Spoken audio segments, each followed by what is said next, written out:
Welcome to the JP8 Report. This is James Pierce with the JP8 Report with the 2026 election interview with candidate for Texas Congressional District 31, Elvis Lossa.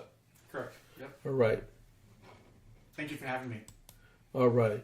So thank you very much for showing up. I got to take care of a couple of technical things before we get going.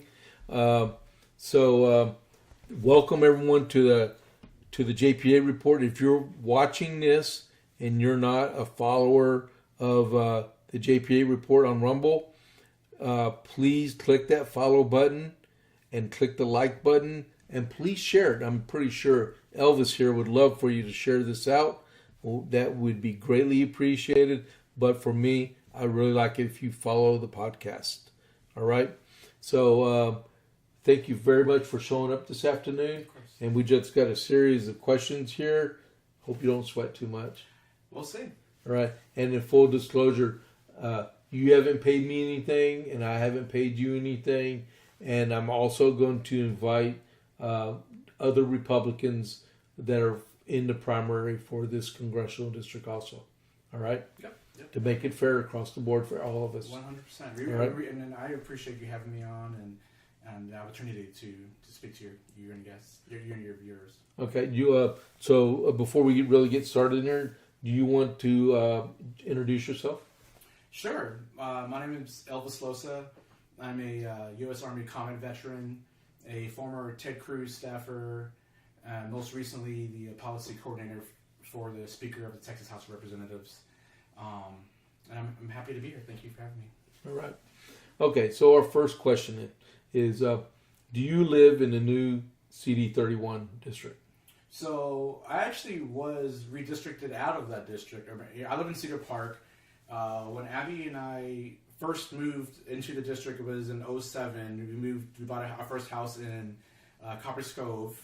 And I was stationed other places, and we moved to Cedar Park. We've been there for several years, and then we found out recently that we were being redistricted out. My daughter's a senior in high school, so after this year, we plan on moving north. We want more space anyway, but the answer is no, actually. No. Yeah. Well, and so if people don't know, there's no law that says you have to actually live in your federal congressional district. We have laws for state, correct, but not for federal. You can live in El Paso and run for CD-31 if you wanted. I mean, we have people running that are not from Texas, probably. You know right. what I mean? So, I'm Central Texas is my home. I'm raising my family here. I literally would be a couple streets out of the district. It's not it's like a huge disparity. We want to move into further in the district. I think that it's important. We want more space, and there's other parts of the district we'd love to live in. Okay, so how big of a problem is illegal immigration in Texas? I think it's a serious problem.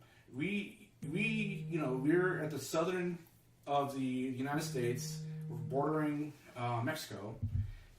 We've seen the kind of strain that it has on our government when the administration isn't focused on it. Likely, we have strong state leaders like Governor Abbott, who's done a lot of things to do it, and the current administration, like President Trump, has been doing great things. So it's a serious problem. It's a strain in it's a national security issue. It's a strain in our resources, and it's a serious problem. And I plan on being as supportive of our government as we can to fix that. Okay. Yeah. Did you? I don't know if you got to listen to the podcast earlier today, but in the Texas scorecard, there's an article in there, and that Department of Homeland Security is going to continue on with what Governor Abbott started, putting the buoys in the Rio Grande River, yep. And they're going to expand it to 500 miles long. That's great. I mean, that stuff it's working. The numbers have come out that it's reduced. It's reduced the amount of illegal immigration we're having here, and our representative needs to be. So basically, that leaves the cartel. The cartel is a business, right? They're running it as a business, and so right now they don't have the opportunity to illegally transport people in, and they're going to find other ways of doing it. And we need representatives in our government that are going to support the local leaders, support the state leaders, who have an understanding of what the new landscape is. Right now I feel like we're missing that. We need someone who is going to be supportive of our local leaders, in the county level and the state level. How big of a problem do you believe the expansion of Islam is in Texas?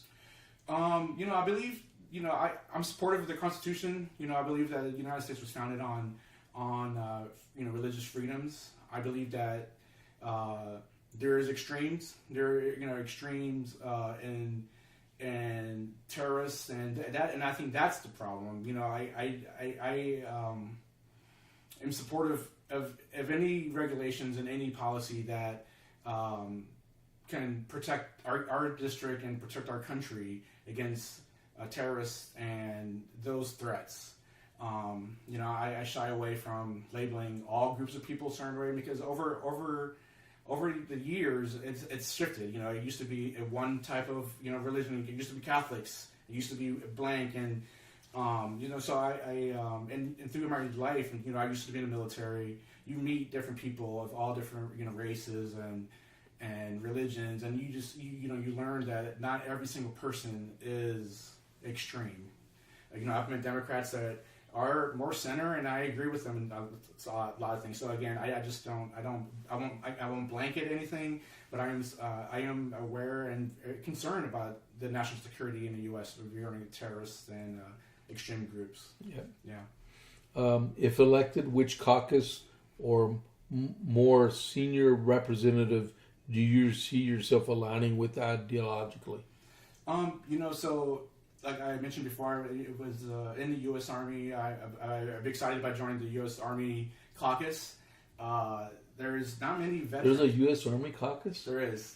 Oh, wow. Okay. But there's not many veterans, Army veterans that serve, and it's kind of unbelievable. Our district has Fort Hood, one of the largest bases in the U.S., and, our representative hasn't served, is a veteran. Right. I think that's important. I think I'm the only candidate in the race that has experience in the legislature and different levels, and so I've learned to build coalitions, and I believe it's important to be to have relationships with the congressmen around our district. Pete Sessions, I believe, is doing a great job, and so I would partner with anyone who's willing to make legislation to protect and benefit our district. Are you pro-life? 100% pro-life. I'm a big. That's a simple yes. 100%. Okay. I do want legislation to continue to protect families and women and babies and very rare cases. I'm 100% pro-life.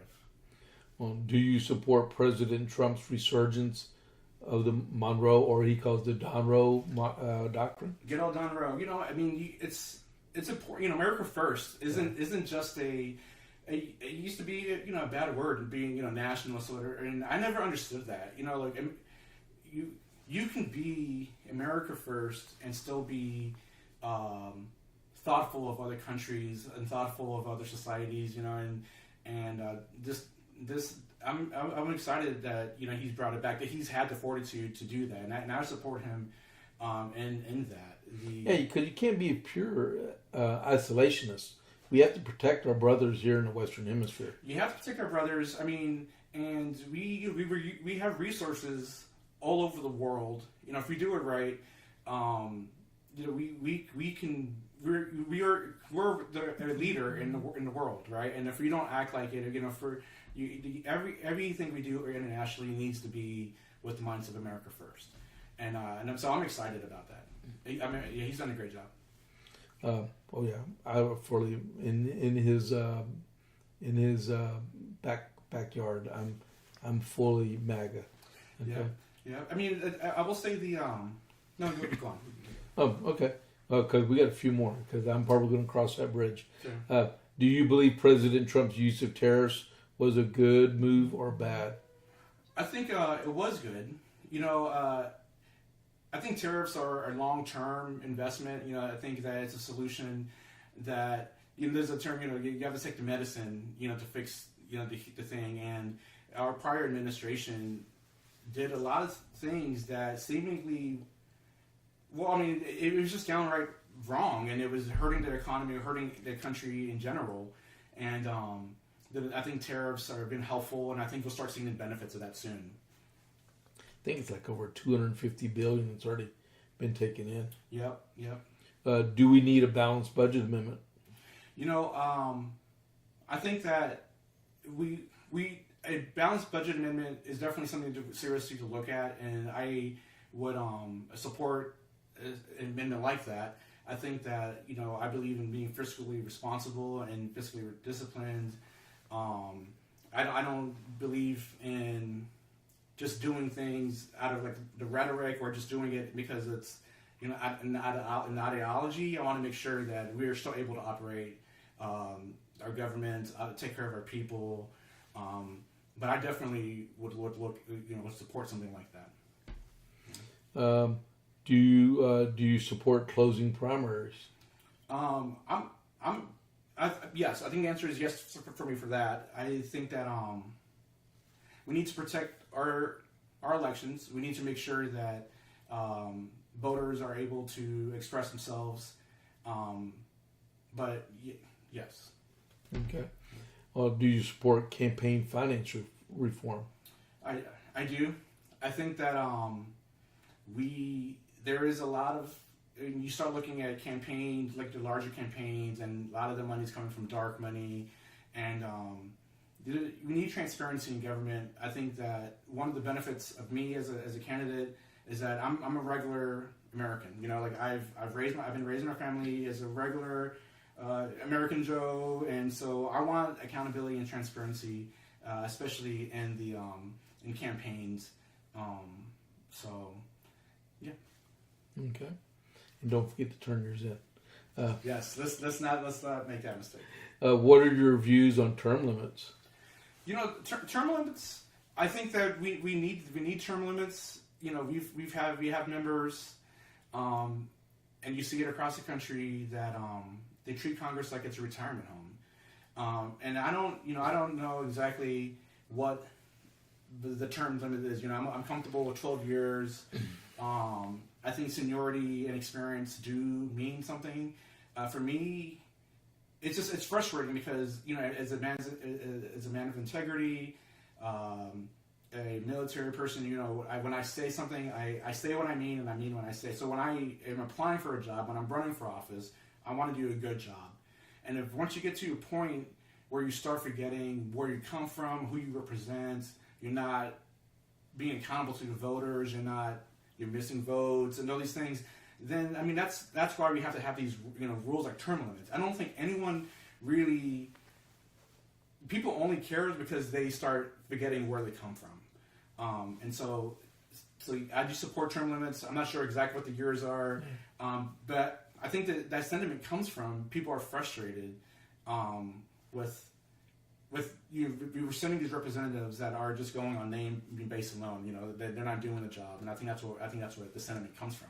I once had when I was on the city council here in Copper's Cove, I once had a young lady. Well, she was a senior citizen, and she disagreed with me on my view of term limits because she said the voters are the term limits. Well, you know what? When you get a core group of people always vote for you, and you have low turnout elections, you always get reelected. Right. But we shouldn't be afraid, as politicians and representatives, to be able to have us replaced by someone else that can carry the mantle of being a conservative. Right. And it wasn't. Congress and government was never meant to be a career. No. And I believe in the term representative.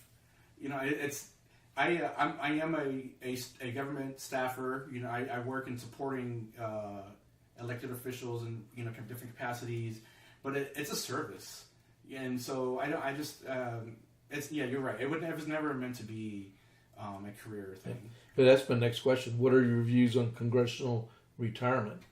Well, again, I'm a regular American person. Everything I have, I've earned. I served in the military. I used the GI Bill to go to college. I went to University of Austin in Texas. University of Texas in Austin, and University of Austin is a real college. I know, and they're tricky. And it's free. It is, and I saw them, and I thought, oh, weird. I clicked in, and I'm like, this isn't UT, and they're tricky. I'm sure they're going to get some questions about that. But I don't believe that I should receive anything special. If the good people of our District 31 elect me, I don't think that I should get any special retirement. I go, I do my service, and I move on to something else. And the word service, representation, sincere service, and is important to me. Okay. Yeah. Let's see. If you were king for a day and could make a policy happen or be repealed, what one policy issue would you choose? There's a few that they come to mind. The one that bothers me a little bit is I really don't understand how the Department of Defense, they're not audited. A lot of things, how do we every year, they're not. We don't know exactly where all the money goes. And I understand, someone who's been in the military, I understand there's operations that have to happen that can't be by the numbers. You don't know exactly how much money is going. But even if that was blacked out, and they're admitting they don't have accountability of the money, and so that bothers me a little bit. That they've never been able to be accountable for that. That's right. There should be like one office of like an independent auditor that goes over the budget all the time, make sure everything is right, because there's a lot of wasteful spending out there. Right. And so again, I think for me that sentiment comes from a place of accountability and transparency. We have a lot of federal agencies. When I worked for Senator Cruz, I worked in constituent services. And you see how large these federal agencies are, and how many people and how many layers there are, and why. We've seen companies that are running with way less, and so that's something I would focus on. This king question, it kind of reminds me. There's a lot of candidates you hear will say and promise, I'm going to do this and blank. I think there's realities as a freshman legislator. Your first year, you're not going to be able to implement these grand ideas and these huge policy ideas. You're going to go and you're sending someone into a 450-person knife fight. Mm-hmm. And it would be nice if the person we send has some experience of being in the room and in how to influence policy. I believe I have that experience. I think that this question is... it's open. What would you do? But the reality is, I think we need to have someone that has experience and influence policy, and is ready to do the job on day one. Right, day one. Yeah. What are your views on the Second Amendment? I'm pro Second Amendment. I think that there's not much to be said about that. I think that U.S. citizens should be able to carry. And there's. I don't have any, all the bump stock kind of rules and all these things don't make sense to me. Good, yeah. Well, do you believe Speaker Johnson is the best man for the job? I would support any leadership and speaker that is going to pass good policy and is going to be supportive of the members and is willing to work within the party to get things done. I work for the speaker right now in the state house, and I've seen the insider baseball, the things that it takes to get things done. It's not always, it's not easily accepted by, it's not always easily accepted. But I think that what's important is that having your representative, they do what they have to do, and they come back to the district, and they look at the voters in the face, and they explain why, as best as they can. I use the word insider baseball because there are, politics is political, and things happen. and you're a freshman legislator, I think there's realities in that.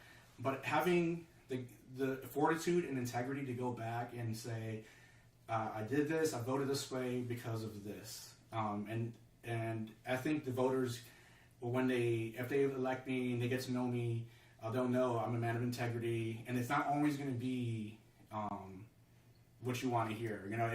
Sometimes it'll just be the hard truth. That you had to vote this way because of blank, blank, blank, or something like that. So I would support any speaker, any Republican speaker that can get things done. Okay, so we all know there's like 10 of y'all running for the nomination, mm-hmm. right? I think there's about 10, including Judge Carter. So, by chance, if Elvis did not make the cut and is not the nominee for CD-31, would you support the nominee and vote for that person in the general election? Oh, 100%. 100%. I'm a conservative Republican, and I don't have any any ill thoughts or intent for any of the other candidates in this race. I think they're all good people. I think they have their hearts in the right place. I think they believe that they'll do a good job. I think that I'm the candidate. I have the experience, and I think that I'm ready on day one. But at the end of the day, I would fully support. I support our party. And so 100%. Okay. Yeah. So we went through almost all the questions. There's only one left, and it's for you. Okay. Why do you want to be a congressman? And this is, you tell everybody what you want, how to vote. I mean, please vote for me, that kind of deal. Mm-hmm. But this is your chance right here. Great. Sell yourself. Well, I think there's three important things that the voters in District 31 need to keep in mind. One is you need to vote for somebody that is a sincere and genuine representation of you. Someone who has worked, is raising a family, who's earned where they're at, has accomplished things, and is willing to be accountable to his actions back in the district. And someone who knows of the real job. Someone who's going to do the work in D.C. and who's going to come back to the district and hold these town halls to explain to the constituents what's happening. I think I have experience in Senator Ted Cruz's office in constituent services, so I know what a constituent services office it should look like and how it should operate. It frustrates me when I look online and I see reviews where people are reaching out to the offices and they're not hearing back. That's a simple operational thing. A constituent reaches out, someone should be contacting them, letting them know, hey, I see your issue, it's going to take time to fix. So that's the first thing, is sincere, genuine representation. The second thing I believe is that they should be ready to do the job on day one. I'm the only candidate in this race that served in uniform, deployed to Iraq and Afghanistan, and has served on different levels of government. I was a few months ago, I was a finalist to be Williamson County judge as well. And I've worked for Senator Cruz in the federal level, and I've worked for most recently worked for the Speaker in the Texas House of Representatives in policy. I think it's important that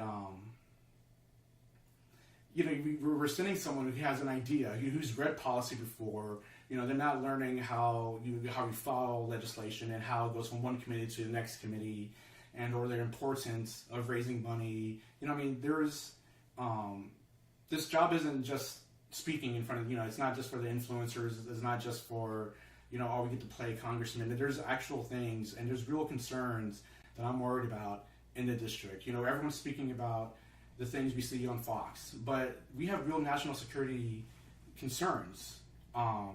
We've seen in the past week what we're doing, the national security, landscape is looking different.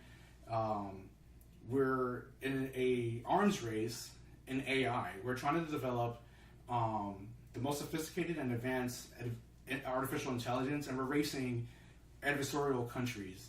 But at the same time, we have to set up guardrails and regulations to so that same system doesn't take out humanity. We have real issues with infrastructure, water, power, and having someone that understands those risks and those things is important. And I believe that I'll do the job. So I hope to earn your vote. Please vote for Elvis in District 31. Right. Well, thank you very much. Thank you for coming in today. You lost a buddy in combat? Yes, I did. I have a couple friends that in Afghanistan, a couple pilots. Okay. I used to be. I was in an aviation unit in the 82nd, and was part of it's called a DART team, down aircraft retrieval team. And a couple of the Kiowa pilots, we were really friendly, and that unfortunately they got. I have too many friends that I remember. I just the other day in December 15th was the 20th anniversary of one of my best friends. He was with the 173rd Airborne Brigade Combat Team from Vicenza. He died in Afghanistan, and we remembered him on the 20th anniversary of his death. Right. And but I've lost too many friends. But as I saw that, I'm like, whoa, yes. Yeah, it's again, this district has never been represented by someone who served in the military. You learn things in the Army that help you get in leadership and all these things. But then there's the second part of that is when you become a veteran, navigating the VA and all those things, and someone who actually cares about veterans, who's lived those, PTSD, transitioning from service to civilian, is something you can't explain. I say, I've told my friends who are getting out, who are retiring out now, that it's one of the hardest things you can do. Sure is. And again, if you never experience it yourself, or you never, you don't know. And it takes. I think that we're a special place where we can really do some good in this district. And you're right, because right now we have John Carter, and then before we had Roger Williams, which both of them are really great people. Roger Williams is awesome. And he just lost his wife, if you didn't know. And then we had John Carter before that, and then I believe Chet Edwards was a representative that was defeated by John Carter, and Chet Edwards was a Democrat. But none of them were veterans at all. Right. Yeah, I mean, and we at Fort Hood, we have a huge veteran population in Texas in general, but our district specifically has a lot of veterans, and we need somebody who is going to fight for our military families, our veterans, who's going to be paying attention to these issues that we have. I mean, it's easy. This race in politics is easy to say whatever talking point is on Fox, but there's real issues. So I'm really concerned for the district. Yeah. All right. Don't move. All right. Thank you very much, Elvis, for coming in this afternoon, and thank y'all for viewing the podcast. Camera's right there. But remember, this is the JP8 Report, and don't forget to follow and like. I really appreciate it. And then do Elvis a favor and share it out for him, right? And don't forget, primary day is March 3rd, 2026, and early voting starts February 21st. Yes. All the way up to the end of February, and then skip a couple of days, and then you have election day. And the deadline to register to vote for the primary is February 2nd. All right? So thank you all very much for tuning in. Thanks for having me. Yes, sir. Thank you very much.